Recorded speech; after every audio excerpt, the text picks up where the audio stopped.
They said he was guilty. They locked him up and threw away the key. But what if the truth was buried under the weight of racism, corruption, and a broken system? This is the haunting story of one man's fight for freedom, a journey that took 35 years to unfold, and how the justice system failed him every step of the way. They said he was guilty. In that small town, where rumors spread faster than the truth, the moment he was accused, his fate was sealed. It didn't matter that he had an alibi, that the evidence against him was flimsy at best. The police arrived at his doorstep without hesitation, determined to place the blame on someone, and they had chosen him. The arrest came without warning. His family was left stunned, unsure of how to fight back. "This isn't right," his mother cried, clutching her chest, but the officers were relentless. They didn't need facts or a proper investigation. They needed a scapegoat. In that moment, the truth became secondary. All that mattered was finding someone to blame, someone they could pin the crime on. He stood there, handcuffed, his mind racing, trying to make sense of the situation. Was it the color of his skin? Was he just an easy target in a system already so entrenched in its own biases that it couldn't see the truth? As they shoved him into the back of the police car, he locked eyes with his family one last time. His mother's face was etched with fear, but also with a deep sense of disbelief. How had it come to this? The system had already made up its mind. The wheels of injustice were set in motion, and there was nothing they could do to stop it. The truth, it seemed, didn't matter. The trial moved quickly, far too quickly. From the moment the courtroom doors swung open, it was clear that this would not be a fair fight. His defense attorney was underfunded, overworked, and out of his depth. The prosecution, on the other hand, had all the resources they needed to paint him as a cold-hearted criminal. But what about the truth? What about the evidence that didn't add up, the inconsistencies in the testimonies? No one seemed interested in those details. The jury, already swayed by the media, by preconceived notions, didn't ask questions. His lawyer barely spoke in his defense. No one challenged the flawed case against him. No one questioned the police's rush to arrest. The truth was irrelevant. He was just another number, another statistic to add to the list of those who had been swallowed by the system. With each passing minute, the weight of the courtroom seemed to grow heavier. His innocence didn't stand a chance. When a verdict was finally delivered, guilty, it was like a punch to the gut. The word echoed in his mind, louder than anything he had ever heard before. It was as if the world had made up its mind without even bothering to hear him out. His family could only sit in stunned silence, crushed by the realization that their loved one had been stolen by a system that didn't care about truth, only about maintaining its own power. The days that followed were a blur. Life outside the prison walls continued, but for his family, time had stopped. His mother couldn't bear the silence of the house without him. Every corner reminded her of his absence. His father, once a strong man, now seemed hollow, broken by the weight of knowing their son was somewhere in a prison cell, serving time for a crime he didn't commit. Yet, there was nothing they could do. They were trapped in a system that had already made its judgment, and no matter how much they protested, no one was listening. He spent his days in a cold, isolating prison cell, trying to keep his mind from unraveling. Each night, he lay awake, haunted by the feeling that his entire life had been stolen from him. His only connection to the outside world was the occasional letter from his family, filled with words of hope that always felt just out of reach. They wrote about their fight for his freedom, about the petitions, the lawyers, the sleepless nights. Yet nothing seemed to change. Every letter, every phone call felt like a cruel reminder of his powerlessness. His faith in the system, in the idea of justice, was slowly eroding. The walls of the prison weren't just physical. They were the barriers of a world that didn't care to seek the truth. It was a lonely existence, one that no one should ever have to endure. But for now, he could only hope that one day, someone would look at his case and see what the world had missed: his innocence. Prison wasn't just a place. It was a mind game, a fight for survival.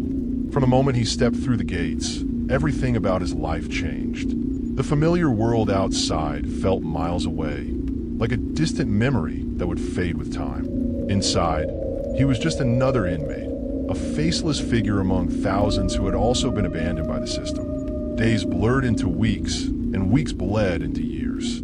Each day felt like a slow, suffocating descent into a reality where he had no voice. No one believed him, and the truth seemed more and more like a cruel joke.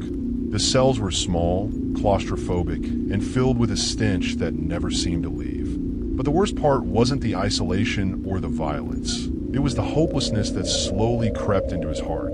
There was no escape from the feeling that his life was being wasted. The years were slipping away, and the world outside continued to move forward without him. But he wasn't ready to give up.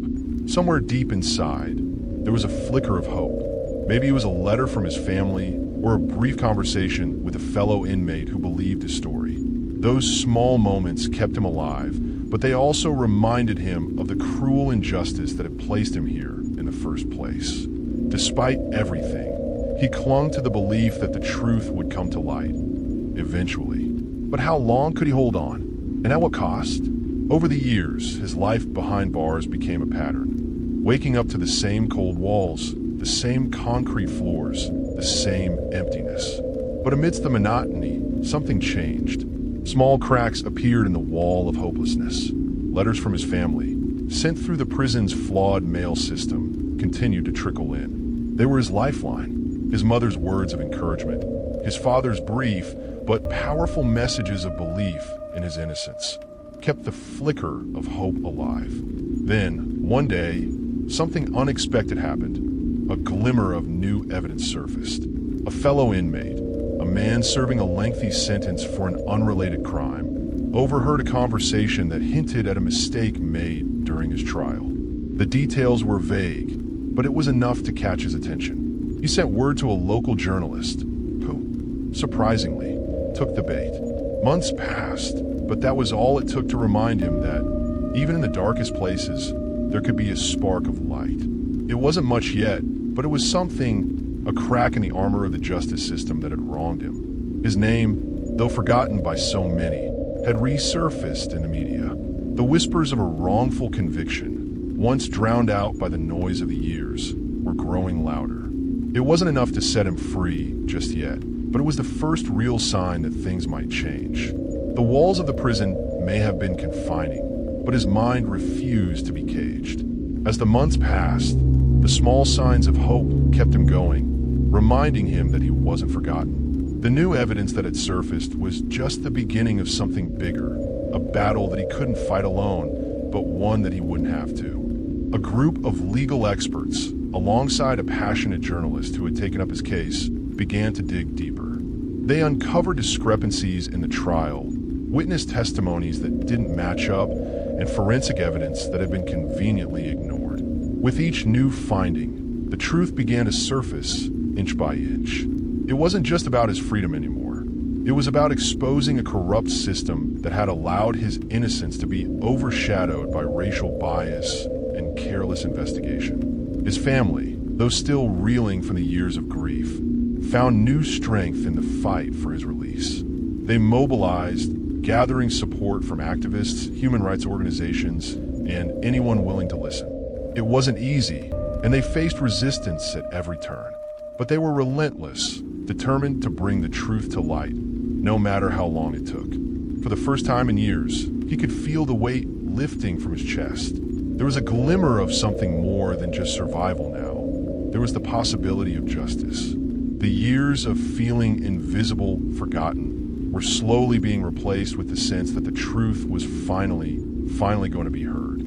It took 35 years for the truth to finally break free. And when it did, it was like a dam breaking under the weight of decades of injustice. The case, once buried in the archives of the courthouse, was now being unearthed by a team that refused to give up on him. Every piece of new evidence, every lead uncovered, brought them closer to the truth and the moment when the world would finally see what had been hidden for so long. His family, who had never stopped fighting, now stood at the forefront of a battle they had no intention of losing. The media, which had largely ignored their pleas for so many years, began to pay attention. What was once a case of a man wrongfully convicted now became a symbol of the systemic failures that had allowed so many others like him to suffer.